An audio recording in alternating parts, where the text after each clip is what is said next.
எவ்வளோ கூப்பிட்டு பார்க்குறாரு. காவேரி வெளியவே வரமாட்டேங்கிறாங்க. வெளியே வந்தீன்னா இதுக்கப்புறம் அம்மா வந்து நீ இந்த உலகத்திலே பார்க்க முடியாது. இந்த உலகத்தை விட்டு போயிடுவேன் அப்படின்னு சொல்லிட்டு அவங்க அம்மா வந்து சொன்னதால காவேரி வெளியே வராமல் தவிக்கிறாங்க. விஜய் வந்து காவேரின்னு கூப்பிடுறாரு. ஆனால் காவேரி வெளியே வராதால மனசு கஷ்டப்படுறாரு. இங்கே எல்லாரும் விஜய் ரொம்ப மோசமாக பேசுகிறாங்க. இங்கேருந்து கிளம்புங்க முதல்ல அப்படின்னு சொல்லிட்டு திட்டி விடுறாங்க. இங்கே தாத்தா வந்து வாப்பா விஜய் அப்படின்னு சொல்லிட்டு கூட்டிகிட்டு போகிறாரு. ஏன் தாத்தா இப்படி பண்ணுறா காவேரி, என்னை மறந்துட்டாளா தாத்தா, இவ்வளோ சீக்கிரமாக எப்படி தாத்தா அவளால் மறக்க முடியுது? ஒரு வருஷம் வாழ்க்கை எப்படி தாத்தா அவள் மறந்தா? நாங்கள் 2 பேரும் எப்படி தாத்தா எவ்வளோ கண்ணுனியமாக வாழ்ந்தோம் உங்களுக்கே தெரியும்ல தாத்தா, எப்படி தாத்தா இப்படிலாம் மறக்க முடிஞ்சா அவருக்கு தோணுச்சு அப்படின்னு சொல்லிட்டு கேட்குறாரு. அதுக்கு வந்து ஏன்ப்பா எதுவுமே தெரியாத மாதிரி பேசுகிறேன் அப்படின்னு. என்ன தாத்தா எனக்கு ஒன்றும் புரியல தாத்தா. விஜய் நீ தெரிஞ்சு பேசுகிறியா தெரியாமல் பேசுகிறியா?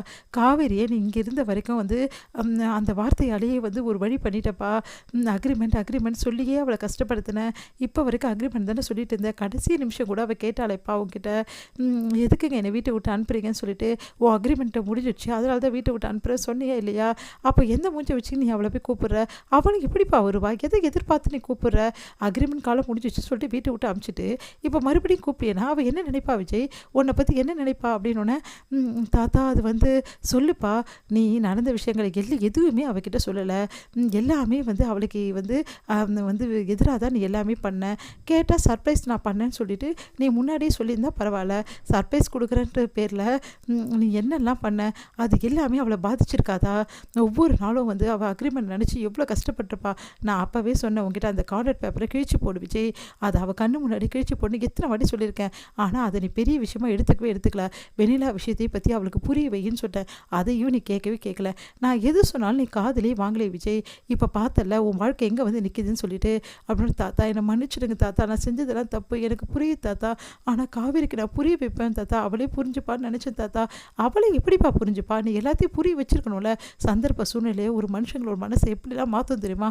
காவேரி பாவண்டா, அவள் தங்கம்டா, அவள் மாதிரி ஒரு பொண்ணு கிடைக்க நீ எவ்வளோ கொடுத்து வச்சிருக்கணும் தெரியுமா?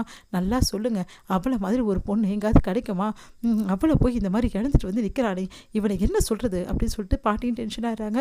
உடனே வந்து தாத்தா ப்ளீஸ் தாத்தா, காவேரி கூட நான் சேரணும் தாத்தா, ஏதாவது ஒன்று சொல்லுங்கள் தாத்தா, ஏதாவது ஒரு ஐடியா கொடுங்க தாத்தா ப்ளீஸ் தாத்தா, காவேரி கூட சேரலாம்ப்பா, கொஞ்ச நாள் பொறுமையாயிரு, காவேரி மனசு கண்டிப்பாக மாறும், நம்ம மாற்றுவோம், எல்லா விஷயத்த நடந்தது எல்லாத்தையுமே சொல்லி அவகிட்ட மன்னிப்பு கேளு, கண்டிப்பாக அவன் மனசு மாறுவா, நீங்கள் கூடிய சீக்கிரம் ஒன்றா சேருவீங்க, தாத்தா சொல்கிறேன் இல்லடா செல்லம் அப்படின்றாரு. அது கேட்டு வந்து தாத்தா எனக்கு காவேரி இப்போ வேணும் தாத்தா. என்னடா நீ குழந்தை மாதிரி அடம்புச்சா இப்பட்றா? காவேரி இப்போ கோவமாக இருக்காளடா, அவள் மனசு மாறணும்ல விஜய், கொஞ்சம் டைம் கொடு விஜய் ப்ளீஸ் விஜய், சொன்னால் கேளுப்பா அப்படின்னோடனே, ஆமாம் தாத்தா சொல்கிறாருல கொஞ்சம் கேளு விஜய் அப்படின்னு பாட்டியும் சொல்கிறாங்க. நீங்கள் 2 பேரும் ஏன் இப்படி சொல்கிறீங்க? காவேரி ஏன் பொண்டாட்டி ஏன் கூட ஏன் இருக்க மாட்டேங்கிறா? எனக்கு என்னால் தாங்கிக்கவே முடியல தாத்தா. காவேரி இல்லாத ஒவ்வொரு நிமிஷமும் எனக்கு வந்து நரக வேதனையாக இருக்குது தாத்தா, என்னால் தாங்க முடியல தாத்தான்னு கட்டி பிடிச்சிட்டு அழறாரு.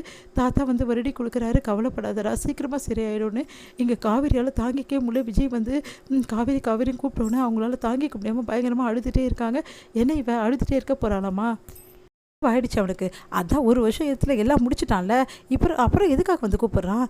எனக்கு நல்லா தெரிஞ்சு போச்சு. இப்போவும் அவள் கட்டின தாலி அவள் கழுத்தில் இருக்குல்ல, அந்த தைரியத்தில் தான் வந்து கூப்பிட்டுருக்கான். மறுபடியும் என் பொண்ணை ஏமாற்ற பார்க்குறானா? அது நடக்கவே நடக்காது அப்படி சொல்கிறாங்க சாரதா.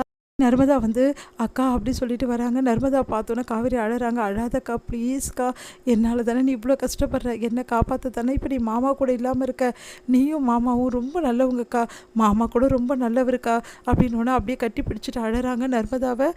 நம்ம காவேரி தாங்க முடியாமல்